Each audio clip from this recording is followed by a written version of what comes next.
Welcome to Surgeon Syndicate. If you're paying attention, you know that you only make money when you work. It might be great money, but it's dependent on you.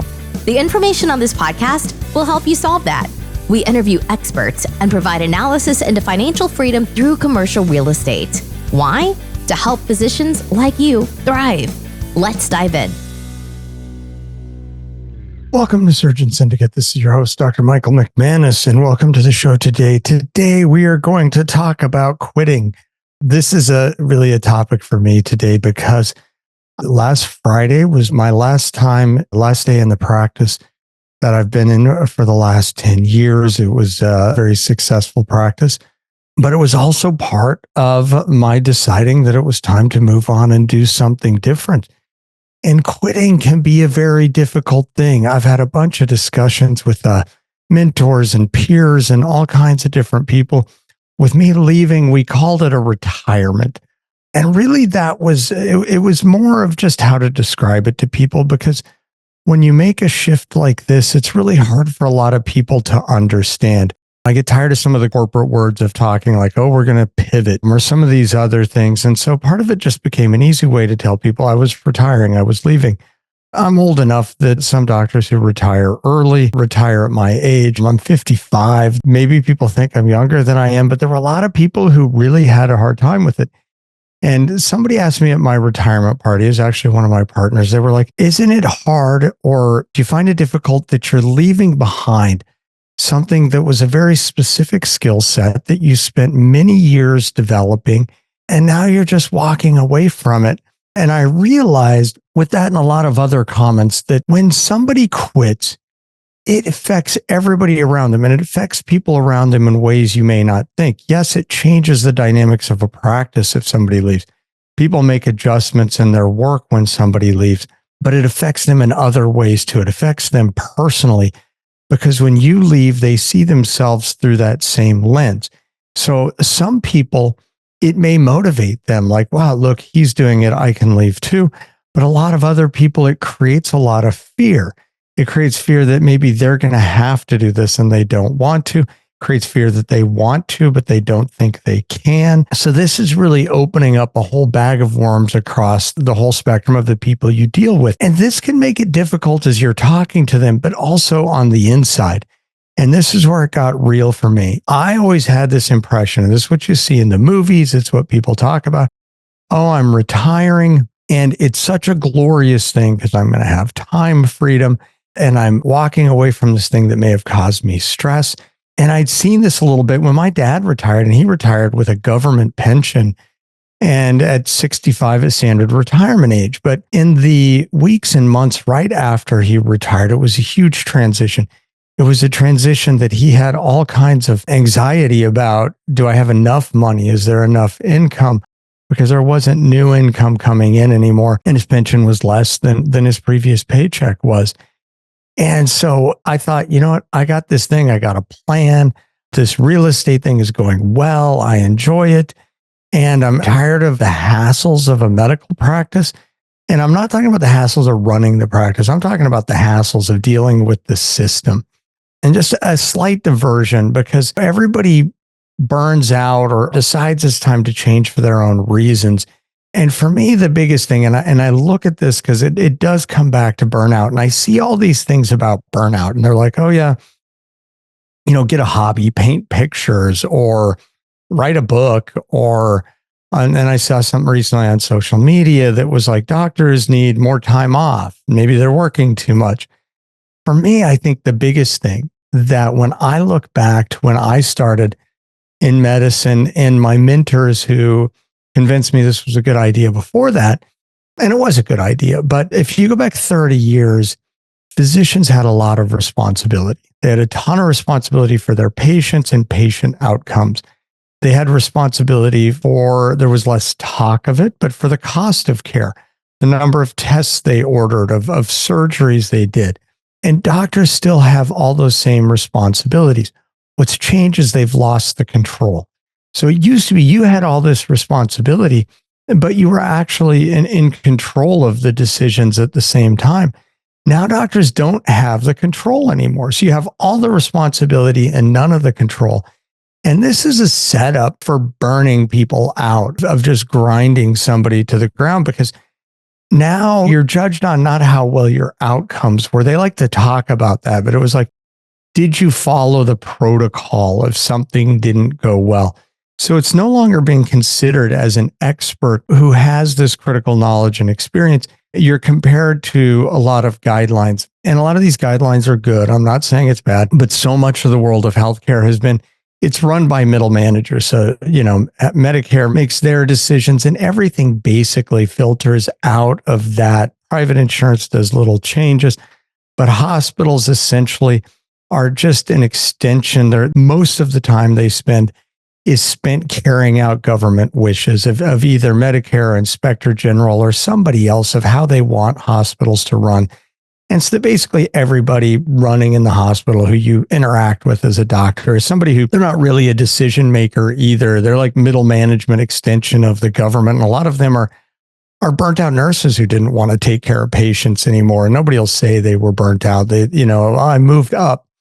But that was my burnout, and this whole thing that was just oppressive. And that was what drove me to say, I need something different. I need to get out of here. I need to go do something creative, something I have control over the creative process, something that I can create a product that people want. And it's not just a lot of people feeling drummed down, because I think almost everybody in the healthcare system is feeling a bit beat down. So in leaving, this looked like, back to this quitting, looked like this opportunity. I'm looking at the end, like all these headaches are going away. All these things that I don't want to deal with anymore are going away. And on the other side, I'm going to have time freedom. I'm going to be out from under the thumb of all these things that make me crazy. And it's going to be this wonderful thing. So this is the impression you have coming into it. And then, by the very end, it was like, I just wanted to not be there anymore. And so, but then after leaving, it was a bit surreal. And I'd been through a whole planning process. There's a little more pressure because financially we weren't in a place where it was like, I don't need to work anymore, but that's why we're making this transition. But I found myself, I'd wake up at 3 a.m. the next morning with these concerns running through my head. And I thought, wow, this is what my dad went through. Maybe this is a family thing. But the interesting thing, as I've talked to a lot of my mentors and advisors, when I talk to my financial advisor, or I can't even think of the role that she plays, because she's been so important in laying things out. But she left a job with one of the big consulting accounting firms in the country, and was on this path, this corporate success, and felt the same thing. Everybody's exact experience is a little different, but as you walk away and you think you hit this point where you left the door and this is going to be great, and on the other side, all of a sudden you're like, whoa, this is a whole different world. Another one of my mentors who left a job in the tech industry, one of my real estate mentors, same thing. He was like, oh man, that next day, it's like, oh my goodness. And you kind of wonder, like, I knew this was happening. Why is this such a surprise? And so I heard this over and over again. So, on the people who made the leap and quit, everybody almost universally kind of had this same experience. They had a plan, they're ready to go. But once they jumped ship, it was disconcerting, and it was more disconcerting than they expected. And on the other side of the people who aren't leaving, you see the fears that they're afraid of being in that place. And a lot of people, and it all expresses different, like it's a fear of leaving behind this skill set you've developed. It's a fear of the unknown, and you worked all these years to build security, and now you're going to throw that security away. And so everybody's a little different. So this show is really for all the quitters or would-be quitters. And in our society, I know that the word quitting has this very negative connotation, but I think sometimes that's part of the fear when you're leaving is there's this impression, because you've seen other people leave and built your own justifications about why they're different and why they had to go and you don't. But when you get there, you have to face some of these things that, like, listen, now I'm going to be that guy. I'm going to be that doctor who decides I'm going to go do a different business, or I'm going to go do real estate. And a lot of people, give you things like, oh, well, now he's just focused about money. And, but at the same time, and this is what one of my mentors said, what I ask those people is, if you won the lotto tomorrow and you won $100 million, let's say it's even 200 million. So after taxes, you get to take home $100 million. So now you're set. What would you do the next day? Would you go back to work? Would you go back and do the same thing you're doing right now? And I haven't found anybody who said yes. Even the people who love being a doctor, that they will say, and there's some people I didn't ask this to, I think might be different, but so it's not everybody, but oh, well, I would work part-time, or I would do this thing for free. And so that's still a big change, because if you're going to do it part-time, there's a whole difference in your time there of how you're spending your time. And you don't want to do it all the time. Or if you're going to go do volunteer work part-time, you've got control again. You're not back under this thumb of who the payer is. But either way, that quitting is a big step. And the path to quitting can be variable for everybody. And I wish I had had like a better roadmap. And I found a few along the way, but this is kind of a little bit of a roadmap of quitting. So if anybody out there is thinking about it, listen up. Hopefully this will be some value to you. So the first part is acknowledging your truth. So what is your truth? Why do you want to quit? Is it that what is it on the other side you expect to have? And what is it that you're leaving? How much money are you making? All these things that are part of your reality now, but what's the reality of where you want to go? And I think there's going to be a lot more fear if you don't know where you're going to go. If I just want to get out. And that's the hard part about burnout, is when you hit burnout a lot of time now, you just all of a sudden want to be out. And maybe it's not all of a sudden, but there's not a plan of where you're going. So that's part of what gets hard there, and the spot to dig in, especially with burnout, that maybe it's not learning how to cope with your current situation. It's learning how to cope enough that you can have a clear mind to understand your motivations and the life you want on the other side, so you can make a plan to get there and find your escape path, achieve that escape velocity, both mentally, emotionally, and financially. And as you look at that, you start understanding, what are all my risks and rewards here? And so this was a big thing for me, because I was working with a coach, and I said, and this was even a couple of years ago, so it took a while to get here. I said, man, I just want to be done. And that's because we were talking about burnout. Are you looking to fix your career, or do you want to just be done? And I said, I just want to be done. And she was the first person who gave me permission to be done, who said, you've been a doctor for 20 years. You've helped a lot of people. You've done some great things. You've had great accomplishments in your life. It's okay to leave. It's okay to do something different. And that was a big step. I look back on it, it doesn't seem like such a huge thing, but it's a mindset shift to give yourself permission to make that change. And then we talked about, like, what are the risks of leaving? And what happens if you leave and do something and you fail? And this was kind of a huge step there, that it was like, if I leave and I go do something different and I completely fail at it, what happens then? I'm like, well, if you look at supply and demand of urologists in the world, and I think most doctors, I mean, I can't come back into the same practice, because we did manage to stay as a private practice, but I can get a job tomorrow.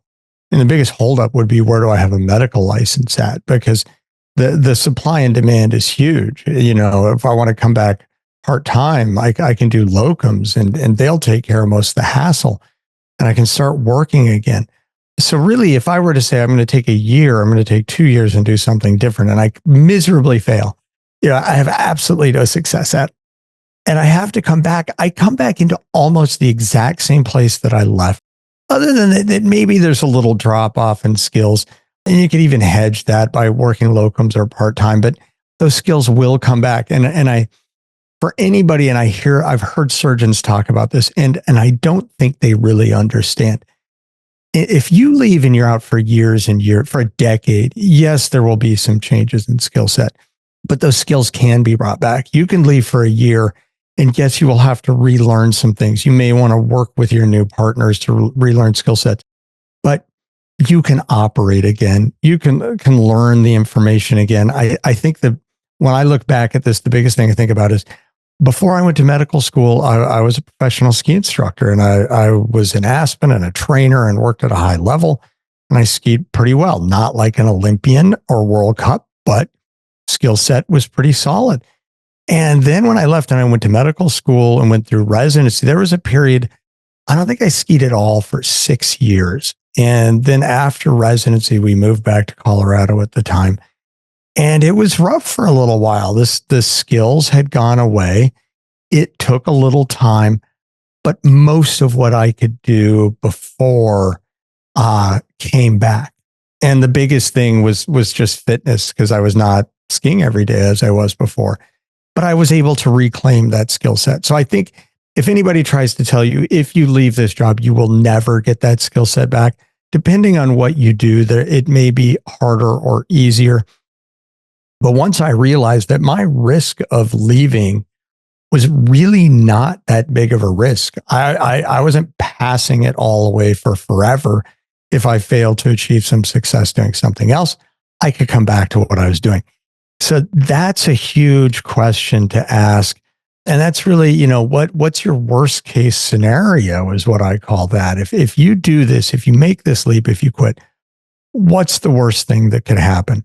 And if you've got some runway financially, which I think if you're listening to this and you're thinking about investing in real estate, you likely have some financial runway there. But even if the runway seems short, a few changes in standard of living and a few changes in working part-time, you can still bridge those things. There's so much space here to do something different that we may not really want to look at. And they're the reasons that we convince ourselves we can't make a change.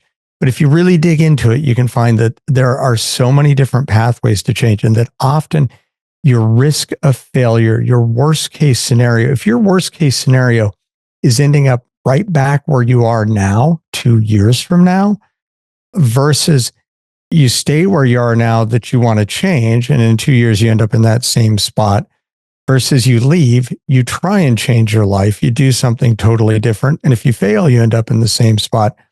All of a sudden, that worst case scenario, that risk reward doesn't seem so scary, because you realize I can be back here. And if I don't try, would I rather be in this spot in a year or two and have never tried to change it?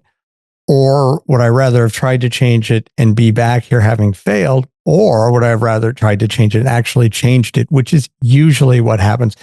And anybody who has succeeded, whether it's in tech or medicine, when you go out and you dig into learning something new, you're going to find some success, almost guaranteed. It may be a rough road, but you can find some success. And we've talked about this on a lot of other shows, building a network.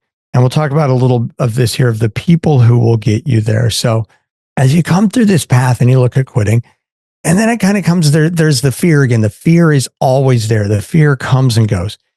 And I was told this by coaches, and I kind of felt it on my own, but that often the things you fear the most are really the path you're looking at and really the thing to follow. And so it's like, what am I really afraid of? Well, let's dig into that.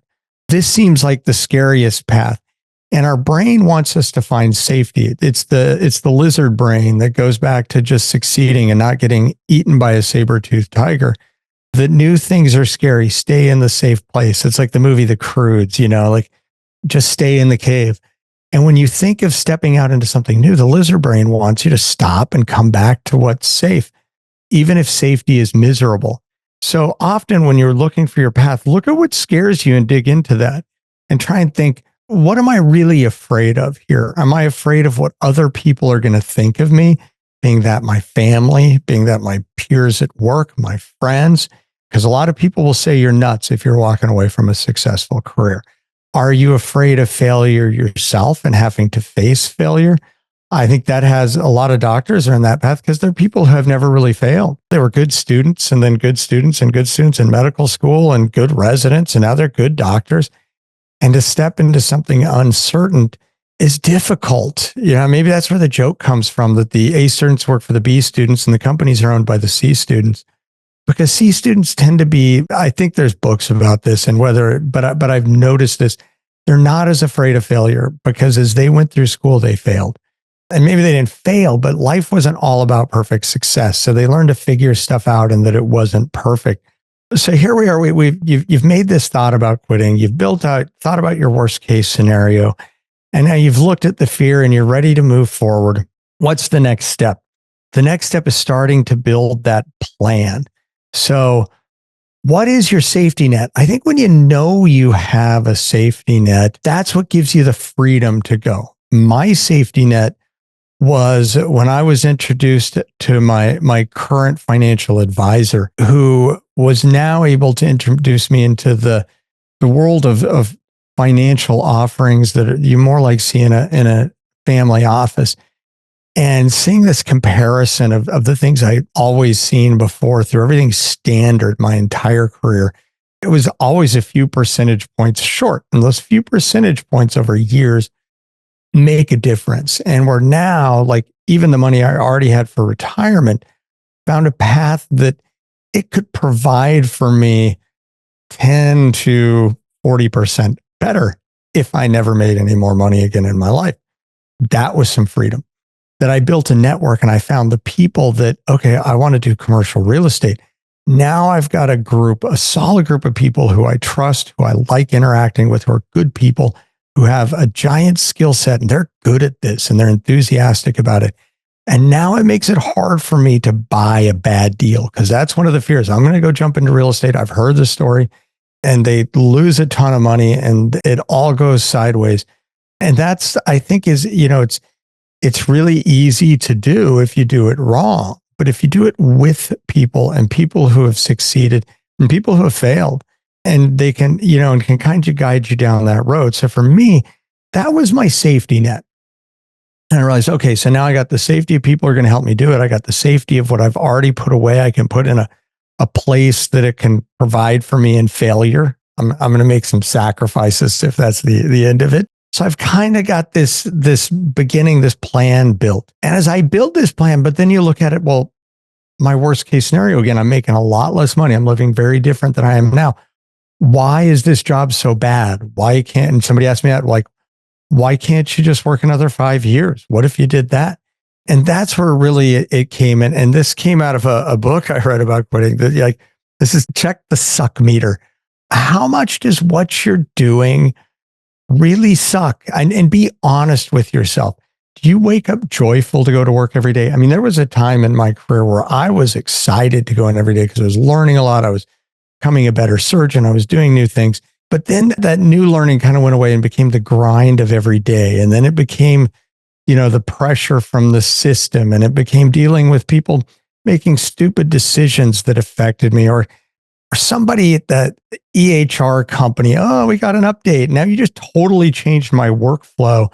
And I have to spend 2 days reprogramming my brain because somebody unrelated to my business changed my workflow. I think this can happen anywhere, but I don't think people really realize like how much brain power gets taken away by dealing with somebody changing your workflow in the EHR, somebody making some dumb regulatory change that you got to change how you do this, somebody changing something in the hospital that they think is this great idea and they're going to change it again because they didn't really think through it anyway. And all these things, it adds stress. It takes away brain power that's not going into taking care of patients. I think half of the safety compliance stuff out there is actually worse for patients because it's a distraction from doctors that instead of thinking about taking care of their patients and what should go wrong, they're thinking about somebody's paperwork and some other middle management silliness. So that was the stuff when I checked the suck meter. I said, this stuff sucks and I don't want to deal with it. I don't want this to control my life anymore. I want to live my life in a way that I'm excited to get up every day. And so comparing, the fear to how afraid was I of being stuck and staying where I was? And that was the like, oh my goodness, if I'm in this exact same place 5 years from now, I'm going to be really sad. And I'm going to wish I had tried to do something different. So that was really, I got the safety net now. I've admitted that my suck meter is running high. Now it's time to start building this plan out even more. And so then this really comes back again to the network you built, to the team, and who are all the people you need. And I think this is a key one to understand. I mean, to really build a high level financial plan, because you're giving up a good career, you have to have quality financial advisors and people who are true professionals at this, people who are very good at it, as good at it as you were at being a doctor. And for the first time, when I met somebody who, when I listened to them and talked to them, I felt dumb. I felt like I was in the room with greatness. Like, wow, the amount of stuff you know and have experienced and have access to. And that if I were to try and learn this, it would take me decades. So now I got you on my team, though. I've got access to this knowledge. And this was a game changer. So again, the team to do my next thing, which is going to be mostly real estate. There's also some business ventures, and those are different teams. So do I have that team of those people to put together? And knowing that this is going to be an emotional ride, roller coaster, do I have the support to, when I struggle? I mean, they're going to come. There will be challenges. There will be days when you fall down that you're like, man, should have I done this? That you have the people there. And when there's enough of them that have been through the quit process and they tell you, yep, I was there. Yep, this is part of it, man. I remember when I didn't want to get back up and I just wanted to crawl back into my old stupid job and with my tail between my legs and just go back to work. And then you realize that this is part of the path. And anybody who's escaped, the part of escaping, part of it, achieving escape velocity, you can break the orbit of your current life, requires some struggles, but it requires having those people. Maybe those people are like the afterburners, the jet that pushes you out of orbit. But those were key, some really key people in making that whole plan work. Now, the biggest one is, if you have a family, and this is the hardest part, I think, for a lot of people, because I know docs who are like, oh yeah, I talked about maybe retiring and my wife told me, no, you can't do that. They weren't willing to change in social status or lifestyle or any of those things. And I mean, I had a discussion with this on a show recently, and it was a difficult thing. Like, well, what if your partner, your spouse says, no, I'm not going on this journey with you? That's a tough spot. Now you got to decide, am I going to do this or am I not going to do it? Am I going to do it with this person? Or do we need to find some time where we can come to a common plan and do this together? And I'm fortunate because my wife at first, she did say, well, why can't you just work 5 more years? Can't you wait till the kids finish college? It's going to be a lot easier if we have that income. But as we talked about it, we saw this common, like, listen, I'm 5 more years, my soul may be dead. It's already beat up. It's time. And so instead we cut that back to, instead of it's going to be a couple of years till they're all done with high school. We're not going to move them during high school. And then we're going to figure out the next step. And that was kind of hard. And some things happened really like right in the month that I quit. Some huge things of how they were paying for college, some scholarships changed that you never imagined it was possible for that to change and go away. So some of their funding went away.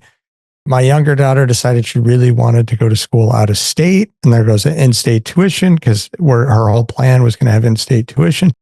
And so now, right as I'm quitting, I see this, here comes this extra expense, this huge extra expense. And so again, the fear comes in. It's overwhelming. Like, oh my goodness, I can't do this. This is too much right now. It's a bad idea.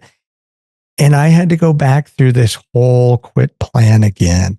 Like, what is the truth of where I'm at? Where is my suck meter? What happens to me if I continue and I don't make this change? And does my plan still work? Is it still viable? And in the week after I was done, and that's really this past week, in talking to all my mentors again, and they're like, yep, something will always happen that'll make it feel that way. And so we walked through this whole road together again and came back to, okay, we can still make this work. And it's actually like, it was like, guess what? This year might be harder on you than expected, but we can probably do some things with your retirement plan and your retirement savings that we can move things while your income is low and get it moved over to like a Roth where it can now grow tax-free. We may have a situation here to really, really benefit from a financial path. So again, these were all these things that we went back through the whole plan again and said, okay, the plan still works. So we can still move forward. So that was even after making the jump. And so now moving forward, what happens once you make the jump? And I think a lot of this is, like I just said, is you end up going back through the whole plan again.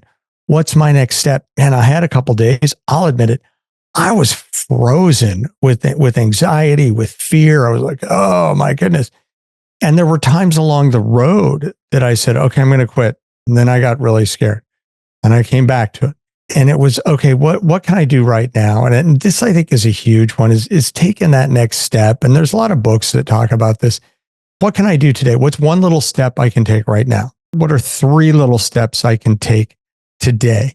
And there was a while, and this, I wish I could give credit to the author, because it talked about every day before you go to bed, have journal 3 things that you accomplished today, three successes. And then make your plan of your 3 most important things you're going to do tomorrow.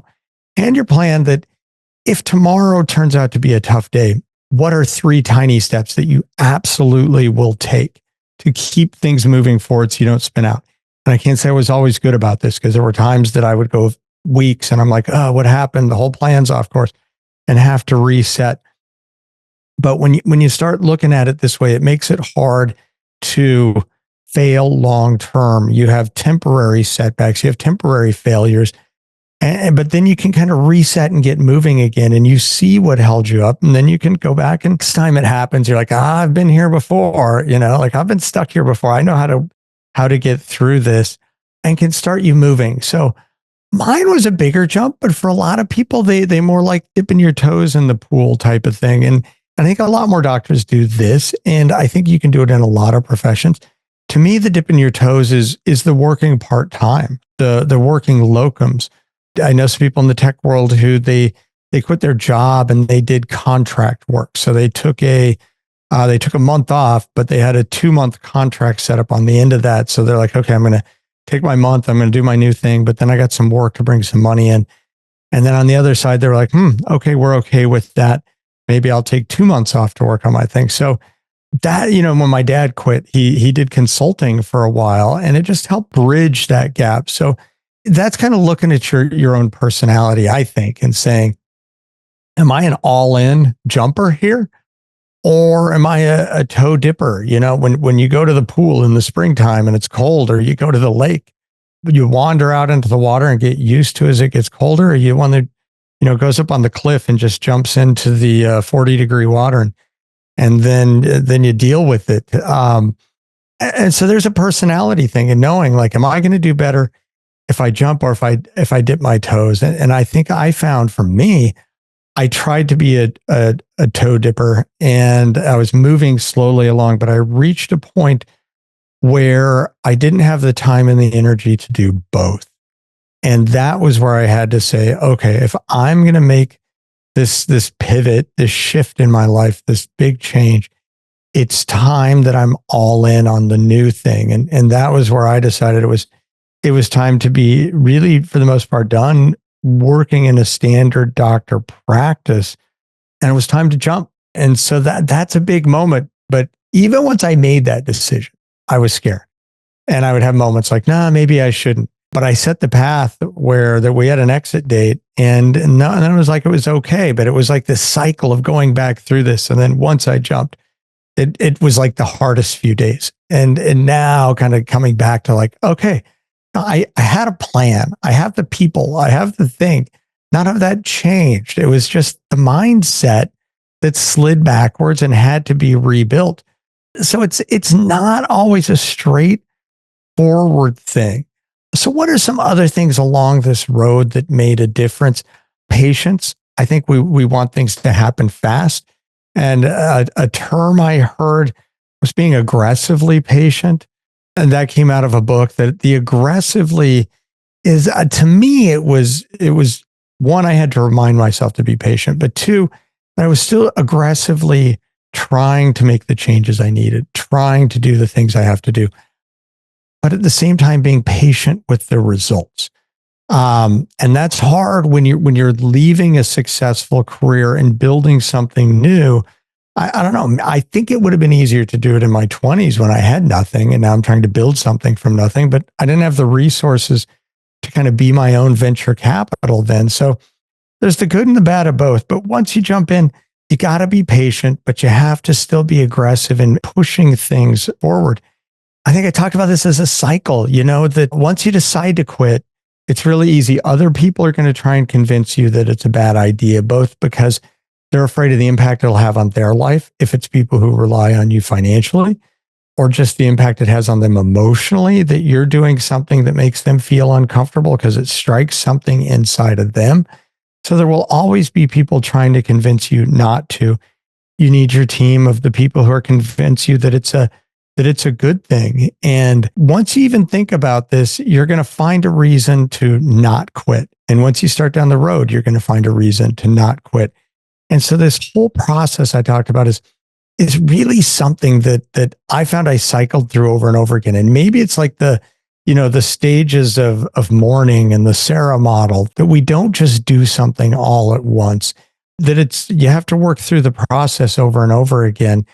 And it's not going to be just this blissful exit. If it is, because I know some people, they tell the story of a blissful exit. I don't know if they actually just did it a lot better and it was blissful, or if, they've built a different story in their mind, but it likely will be hard. And that's okay, because remember, if the suck meter is high and you want to get to the other side, how much more is it going to suck than just staying where you're at if you've made this decision to leave? So that's my thoughts on quitting for today, being a new full-time quitter. And the reality is, on the other side, it's not done. It's still a tough real estate market right now to get deals done in. There are some other opportunities that have come up in business and to still do some doctor things. It's not always this nice, smooth, crystal clear path, but I think it's worthwhile. If your dream is out there to do something different, if you're suffering as a doctor or in any career and you have a hard time getting out of bed in the morning, if $100 million wouldn't convince you to change your lifestyle, man, stay where you're at. That's awesome. But if winning the lottery, you would drop it in a heartbeat and go do something different, that's okay. It's really worth living your best life. And I encourage you all to really think about this. And if it's what you want to do, make the jump. If you have questions, if there's something you're like, hey, Dr. Mike, I'd like to talk to you more about this because this is really an interesting conversation, reach out. Let's have the discussion. You can reach me. You can go through surgeonsyndicate.com. There's a link there to book a call. That's a call with me. My assistant will help with all getting things booked if there's any issues. You can go to thefortresscapital.com and book a conversation there. And if you just want to talk about quitting, just put that in the note. What do you want to talk about? I don't want to talk about real estate. I want to talk about quitting. We'll have a great conversation about quitting. So thank you so much for joining us today, and join us next time on Surgeon Syndicate. This has been an episode of Surgeon Syndicate. If you got value from this episode, you know other surgeons are hungry to become job optional, and you can help them by sharing this content today. Schedule a call and we can make a plan. Looking forward to having you with me on the next episode.